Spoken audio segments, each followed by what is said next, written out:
Rowan, I've watched the media performance of Katherine Deves, and I've had plenty of time over the years looking at candidates and how they deal with difficulties.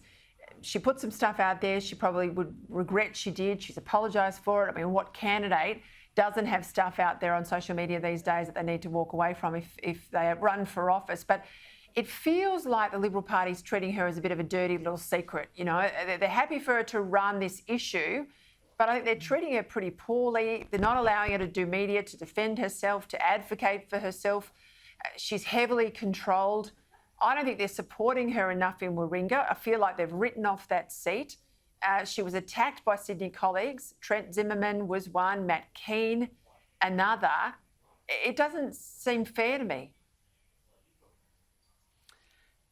Peter, 100 Trent Zimmermans, 100 Matt Keanes and 100 Dave Sharmas combined could not even hold a candle to the quality of Katherine Deves.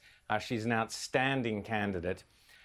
She is, and the reason for this is very simple. There are two types of politicians. There are those who believe in something, conviction politicians from whatever side of politics, who actually feel this is the right thing in their bones for Australia or for the community or whatever it might be, and they stick to their guns and they believe in it.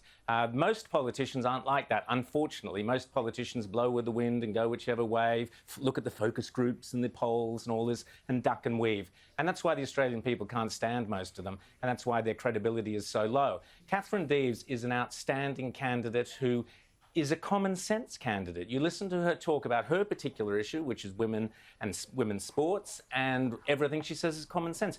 Over 80% of the Australian people, I believe it would be much higher actually, from the emails I get surrounding the issue of Katherine Deves, I'd say 90% of Australian people would absolutely agree with her common sense. The Liberal Party should have her out there every single day on every news network, out on the street corner, talking and just making common sense, because that is how you win elections, by people who talk common sense.